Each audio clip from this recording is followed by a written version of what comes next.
It was Max who reacted to the noises more than I did at first.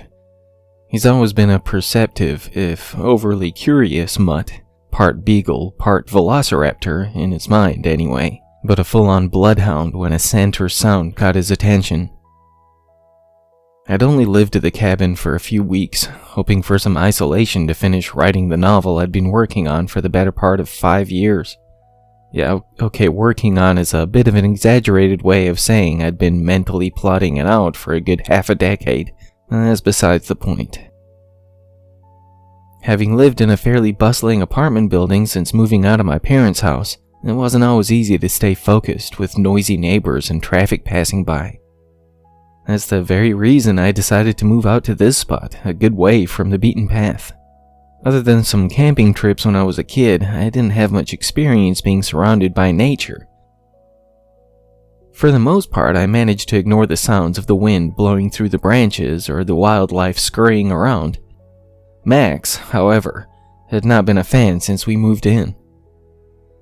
And most days he would just grunt or growl as the leaves brushed up against the exterior walls and windows, but he grew so much more erratic when the more, I guess, deliberate-sounding noises began.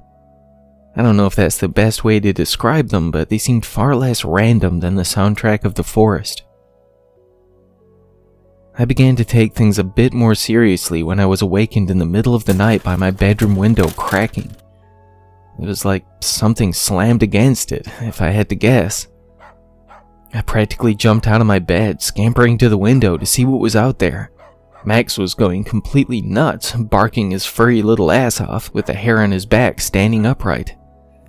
Yeah, he's not exactly an intimidating little guy, but the way he growled at the window made me even more unsettled by it. With the moonlight barely cutting through the dense forest, I couldn't make out much of anything, but the spider-webbed splits across my window had me rattled, even with that little voice in my head arguing that it was likely nothing more than a tree branch or something tossed by the wind. Throwing on my robe and muttering curses under my breath, I pulled my flashlight and pistol from my nightstand. I leashed Max to ensure he didn't run off, though he was more of a bark as intimidatingly as possible while hiding behind me sort of dog. I flipped on the exterior light, hesitantly creaking open the front door, while my faithful companion tucked himself behind my legs, poking his snout between them, still grumbling. Stepping outside, I just stood in the doorway, glancing around the area, guiding my torch from side to side. And sure enough, the wind was pretty aggressive, threatening to blow me right back through the entrance, given my shaky and still half-asleep legs. With an exhausted chuckle and a wide yawn, I just headed back inside, shaking my head at my own silliness. Max settled down a bit after taking a look outside, but he still seemed a bit on edge. Given that he had been aggressively pulled from his sleep just like I was, I could only imagine what goes through a dog's mind with such things. I gave him a few treats, leading him back to the bedroom, hopeful that we could both get back to sleep. Before I lay back down, I placed some packaging tape along the cracks in my bedroom window in hopes of preventing them from getting any worse. I knew I'd have to get it fixed soon enough, but I hoped this would work until I had the motivation to either fix it myself or call the landlord. For the remainder of the night, every tap against the exterior walls as debris caught the wind sprang my eyelids back open, while Max growled from the floor. I even thought I heard some things rolling around inside the cabin, but I just chalked that up to my sleepy imagination running wild, combined with my growing frustration. The next day, I placed a few calls, arranging to have my split glass replaced, as well as getting some of the trees right next to the house removed. Dale, my landlord, didn't sound exactly thrilled about it, but with me being his third tenant in a little over a year, he couldn't deny that something had to be done.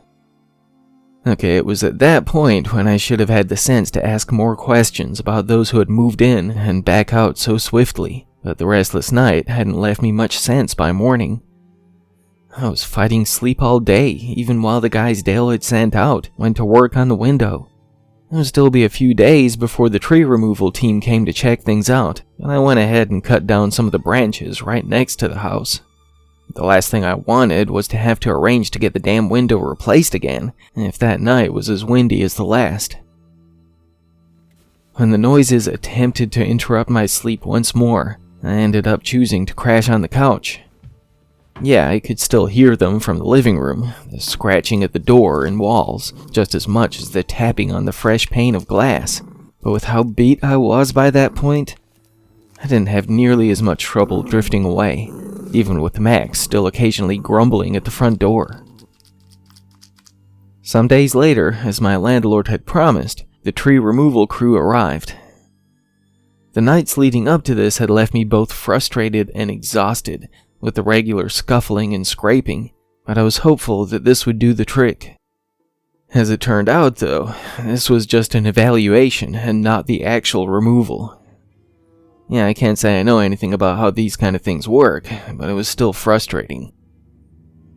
Ultimately, it would be another 2 weeks until they returned to get the job done, but suffice it to say, the lack of fulfilling rest had left me quite on edge.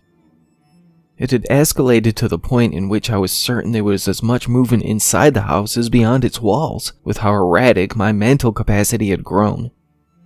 Each night, as I found my eyelids springing back open due to one slam here or scuffling there, accompanied by growling and barking, I would flip on every light in the cabin, checking every closet and cabinet. I walked around the exterior, my flashlight in one hand and my gun in the other, still finding not the slightest trace of what could be causing the constant ruckus. The restlessness had left my paranoia at an all-time high, to the point I was ready to check into a hotel room for a few nights just to get my mind right. I loved the cabin and its isolation from the otherwise busy world, but I was certain I'd completely lose my shit if this kept up much longer. Still, I wasn't sure if any hotel would allow Max to stay. I don't have much experience with those things either, and I wasn't about to leave him alone at the cabin for an extended period. In the end, I chose to stick it out and just hope for the best. I was beyond relieved when the crew arrived to finally get rid of the trees alongside the walls of the cabin. The process didn't take nearly as long as I was expecting, but Max was going apeshit the entire time. After a long day of growling and barking at the doors and walls, the little guy passed out before I did. Before I crashed for the night, my body weary and my mind cluttered from the weeks of broken sleep, I just stood in the middle of the living room for a time, breathing in the blissful silence. Everything was so wonderfully quiet when I finally flopped onto my bed, my senses fading into the black within seconds. For those first few hours, I experienced probably the best sleep I had in my entire life. That was, of course, until my dog going completely nuts again pulled me swiftly back to the world around me. It wasn't rustling or scraping that I heard, aside from the howling Max, but what sounded like moaning of a wounded animal. It was a sound that almost inspired my guts to churn, a gargled, vibrating wail of agony. Again, I peered through my bedroom window, unable to make out anything through the darkness.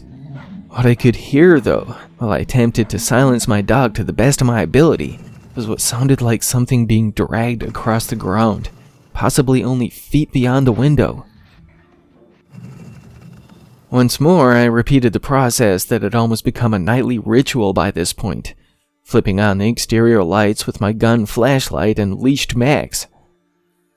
Not only was there only a gentle breeze outside, barely causing the dead leaves scattered across the ground to stir, but it was almost eerily silent. Whether it had been a wounded animal or something else entirely, it would seem that the lights beaming from the cabin inspired it to either run off or hide quietly. Whatever the case, my still growling dog and my nerves being shot from exhaustion, I was honestly feeling quite uneasy at the time. I closed and locked the door, leaving the porch light burning brightly. Feeling a little more than creeped out, the little voice in the back of my mind begging me not to investigate this any further, I chose to leave it at that for the time being. The next day, after managing to toss and turn my way back to sleep for a few more hours at least, I took a look around outside, under the hopeful safety of the sunlight. I saw absolutely no sign of anything having been injured or dragged across the scattered leaves. There was no indication of anything out of the ordinary, Nothing that raised any red flags to me, anyway. I didn't exactly spend much time on the small deck or gazing into the woods, other than to enjoy the occasional blunt to get the creative juices flowing, but nothing appeared out of the ordinary. Regardless of finding no evidence to support my growing paranoia and relentless restlessness, now that's a mouthful, I needed some answers, or at least proof that Max and I weren't collectively going insane. After a quick drive into town to pick up some supplies, as well as some lunch, I arrived back at the cabin with 2 trail cameras, a new tablet, a case of beer, and a bag load of fast food. Once mine and my faithful companion had filled our grumbling bellies, I got to work setting things up. I mounted both of the cameras outside, one right in front of the house, between the front door and my bedroom window looking out, and the other close to the tree line, aimed back toward the cabin. I had considered investing in a few more cameras, placing them around each side of the building as well as inside, but I had already forked out more cash than I needed to in my efforts to set my mind at ease. The sun was going down as I finished setting everything up, accompanied by droplets of rain trickling upon the leaves scattered across the forest floor.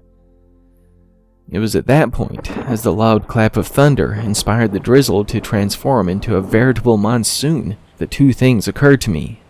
The first was that I didn't even think to check if the cameras were water resistant, and the tutorial videos I looked up didn't even get into that aspect of them. And I hoped for the best, as they were designed for being out in the elements. The second, something that inspired a grateful sigh, almost releasing the tension in my neck, was that the ambient sounds of the storm should provide the blissful lullaby I so desperately needed. Not only that, but perhaps the rain would at least temporarily halt any late-night shenanigans beyond my bedroom window. With the storm raging on, I felt more relaxed than I had in weeks. While I was mentally and physically exhausted, I couldn't resist taking advantage of the weather. I dug out my baggie of emergency herbal creative juices stimulants, rolled 2 joints, placed 3 chilled beers in my travel cooler, and headed out to the covered rear deck. Max wasn't the biggest fan of thunder, but I left the back door open, just in case he wanted to come out and join me. He had never been one to attempt to run off, but he would often hang out with me at times like these. Well, when it wasn't pouring outside anyway. Between my head growing blissfully light and foggy and the glorious soundtrack of the storm, I'm not sure when I nodded off on that lounge chair, nor what time it was when the aggravated barking of my dog pulled my senses back to the world around me. My mind instantly collided with reality while I almost busted my ass as I leapt to my feet. At first, with the back door still being ajar, I wondered that Max had indeed scampered away, but when I sprinted into the house on my still drowsy legs to see him growling and scratching at the front door, I was quite unnerved to say the least. I couldn't convince him to settle down or back away from the entrance to the cabin no matter what I tried. I screamed his name, petted the raised fur on his back, and even shook his bag of treats, but he wouldn't budge. After a solid half hour, he finally began to calm down, but still occasionally grumbled, staring knives at the door. I went ahead and popped open another beer after bringing the cooler inside and locking up for the night, grabbing my tablet to see if the cameras might have picked up whatever had Max so spooked. Given that the storm was still going strong, not quite as violently as it was when I passed out, but still showing no signs of dwindling, I couldn't make out much of anything from the camera by the tree line. The other one, however, the one looking out from the base of the cabin, appeared to have been completely snuffed out. When I went back through the footage from before it went dark, I felt my already shaky legs attempting to give out from beneath me. Some 20 or 30 minutes before my dog awakened me from my sleep, it looked like some sort of slender, hunched-over figure was outside, steadily approaching the house. All I could see was the darkened outline of the forest in between the stabs of lightning, making it look like an eerie old stop-motion video, the shadowed figure having moved closer with every flash. With another blink of light revealing the silhouette only feet from the camera, the next showed only the vacant forest. One final stab of lightning presented me with the last image the camera captured. A pure white, almost translucent and bloodshot eye gazing directly into the lens. I swear it felt like it was glaring right through my eyes and into the squishy center of my brain for minutes in that brief flash of light. When the video went completely black, revealing neither the shadowed woods nor whatever peered into the lens, I just dropped to the floor, allowing the tablet to slip from my fingers. Max came up beside me, resting his paws on my chest to lick my face, easily reading my shaken state. My mind was reeling, my heart racing with every disturbing scenario that flooded my thoughts. Whatever it was that put an end to the footage clearly had some sort of intelligence, enough to know that it was being watched anyway. With the bizarre nature of the video blinking from dark to brief flashes of light, I couldn't tell exactly how it moved, once I finally got up the nerve to re-watch it. It looked to be somewhat human in its appearance, but its stature was far more primal and animalistic. Perhaps this was not the best scenario for a more creative mind, thrusting thoughts of anything from cryptids to wayward aliens against the forefront of my brain, but I knew I had to get a handle on myself. One thing was for certain, though. I would not be sleeping again anytime soon. Not in this cabin. Not until I got some answers. Once I managed to regulate my breathing and crazy thoughts, I called the police. I wasn't about to investigate this one alone, even with the sounds of only the dwindling storm beyond the walls. Max was still acting uneasy, stealing glances at the door on occasion, but was no longer growling or barking. With it being close to 5 in the morning at this point, the 911 operator seemed reluctant to send anyone out at first, recommending that I wait until sunup. After I described what I saw in the footage, though, he assured me that a squad car would be here within the hour. A good 2 hours later, as the sun began to rise, I heard the car pulling up. Between the rain still coming down quite heavily, and the world beyond these walls no longer cloaked in darkness, I was fairly certain that they wouldn't find anything. The officers were friendly enough, while obviously irritated about having to come out here at this hour. And they walked around the cabin for a while after I showed them the unsettling footage, but they didn't find anything more than the damaged camera. It looked as though it had been nailed by a baseball bat, the entire casing split in multiple places, and the screen shattered.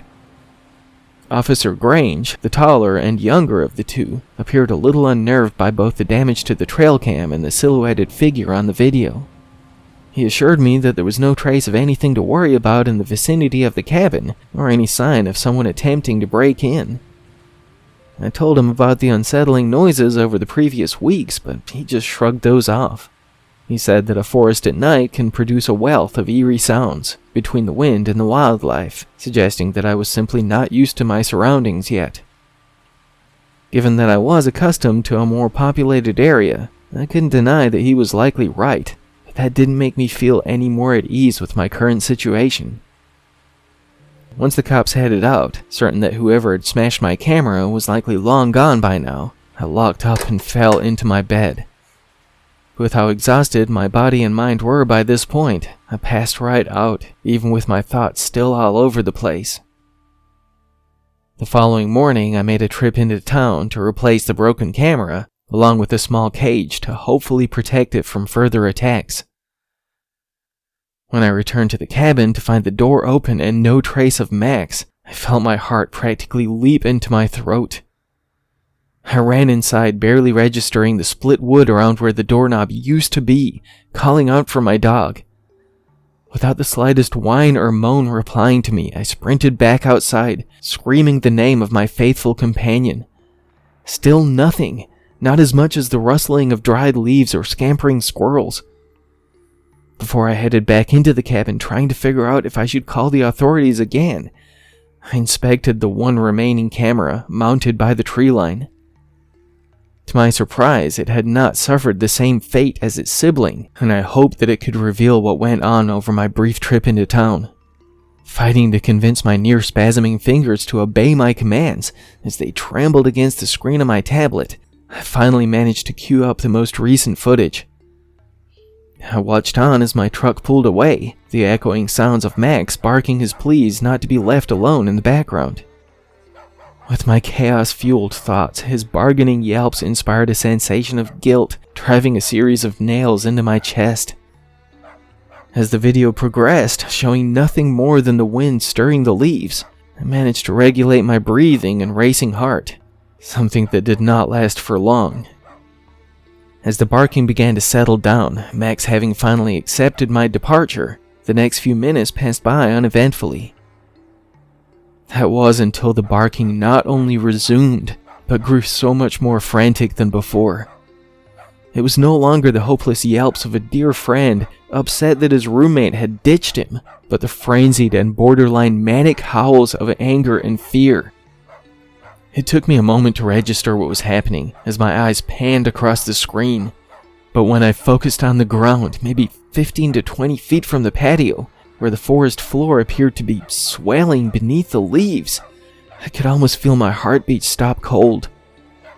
I had been pacing back and forth with my device clenched between both hands, but when a slender and bony hand breached the ground, like the undead rising from the grave, I found myself stumbling in search of the closest chair. I fell onto the plush cushioned seat of my recliner, my jaw unhinging at the sight of the skeletal figure as it appeared to be birthed by the dirt and grass. Max was wailing even louder as I whispered words of denial to the imagery before me. Long, matted, and stringy hair fell upon the bony shoulders of the hauntingly slender man as he approached the door, dragging his bare feet across the ground like a pouting child. He was only wearing torn and stained jeans that hung from his scrawny frame as though there were no legs within them.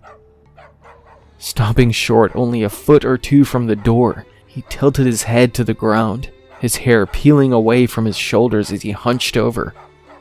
Crouching down almost to a sitting position, he raised back up with something in his hand, resuming skidding his heels closer to the door. The footage was somewhat grainy, making it difficult to make out what he held, but as he raised it above his head, I could see the rough shape of the hefty rock before he slammed it down on the doorknob. Over and over again, he crashed the large stone against the knob until it tore away from the door, falling to the wooden deck below. He didn't enter, only stood before the entryway as it creaked open ever so slightly. With Max barking all the more aggressively, neither the one before nor the one behind the door showed any motivation to pass through. It felt as though there was a silent staring match going on, both participants daring the other to make the first move. When the slender figure began to back away, turning slowly with his head still tilted, revealing only that matted hair and emaciated chest, I tried desperately to release the breath I was holding. He showed no haste in his movements as he returned to the spot from which he had exited the forest floor. Lowering down to his knees, he leaned over with his arms outstretched, slowly slithering into the earth like a creeping snake. I watched on in horror until the ground had swallowed him whole, leaving barely a trace of his arrival. I still gazed on, slack-jawed and trembling, zoned in on that patch of dirt and dried leaves, just waiting for the figure to spring back out. It wasn't until the unyielding barks grew a little louder when I noticed the door to the cabin creaking open, with a curious Max peeking his snout across the threshold. I shouted at my tablet, begging my faithful hound to stay, my heart threatening to tear itself in two. I continued my pointless bargaining as my dog strolled onto the front deck, sniffing the wooden planks in between his barks. He still sounded agitated, but more focused on his investigation, edging closer to the spot from which the figure had both appeared and vanished.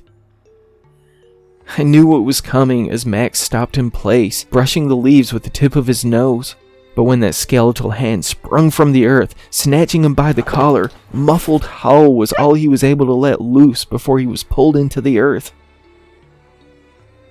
Momentarily paralyzed by the events I had just witnessed, I just sat there, my flesh spasming from head to toe. Snapping myself back to reality, I jumped to my feet, running to my bedroom to grab my gun and tossing my tablet onto the bed. I pulled it from my nightstand with one hand, dialing 911 with the other. The operator told me to stay put until a squad car would arrive, but my thoughts were so frantic by this point, I had no idea what to do. I just paced back and forth with the woman on the other end of the line making her best attempts to calm me down. I had just about convinced myself to take a seat and wait for the police to arrive, when I grew aware of a scuffling sound beyond the splayed open front door. Standing at the entrance to my bedroom, the voice of the operator fading into an echo behind my fear, I backed into the room, closing and locking the door before me. I cut my eyes to the gun in my hand, to the window of my bedroom, and to my tablet, resting face down on the bed. I picked it up, my violently trembling fingers once more battling to navigate the touchscreen, pulling up the ongoing footage from the trail cam mounted at the tree line. He was just standing there, only feet from the front door again, seemingly glaring at the entrance. I whispered this to the 911 operator, while she demanded that I remain in place until the officers arrive. But when I heard the creaking of the boards of the front deck, and saw that haunting figure on the screen stalking closer by the second, my rational mind was completely muted by fear. I dropped my phone as I charged the door to my bedroom, throwing it open to see the pale, wrinkled flesh and skeletal frame standing on the threshold. The stringy gray and muddy hair only parted enough to reveal that pure white and bloodshot eye gazing into mine, but that haunting gaze almost froze me in place. As he took one more step, crossing from the outside world to the one within these wooden walls, I snapped out of my paralyzed trance, holding my gun outstretched. "I'll do it," I said, the cold metal shivering in my hand. The man only staggered closer, still gazing into my fractured mind. "I'll fucking shoot, I swear to God." As his casual saunter transformed into a run, charging right at me, I pulled the trigger. With my shuddering extremities and almost crippling fear, I can't honestly say if I meant to fire that bullet into the wall, or if my aim was dramatically altered at the time, but when my pistol discharged, the man instantly turned, sprinting back through the door. I ran after him, hoping that I could stop him before he dove back beneath the earth, but he didn't stop. By the time I reached the tree line, my side splitting from the hastened sprint, I could only make out his silhouette while he darted between the trees ahead. Moments later, while I stood in that same spot, my heart still racing, I heard the sirens drawing closer. Even with my harried thoughts all over the place, I knew it would not be the best idea to greet the officers with a gun in my hand, so I headed back into the cabin to set it down before walking back outside. 2 cars pulled up, one of which contained the 2 officers from before. If nothing else, that saved me from having to explain the entire story again. I did feel a little apprehensive about my having gone against the recommendation of the operator, charging out with my gun in hand, but Officer Grange said that he would have likely done the same thing. It was honestly quite impressive how quickly the 4 got to work on investigating the scene. It didn't take them long to uncover the truth behind the man's appearance from beneath the ground either, peeling open the well-camouflaged flap that blended seamlessly with the surrounding terrain. While they would not allow me to descend with them into the underground structure, what they did reveal to me about it may haunt me for the remainder of my days.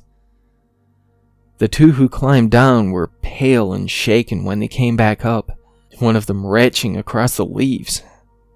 With the scent emitting from below, my guts almost rebelled as well, so I can only imagine how much more potent it was inside.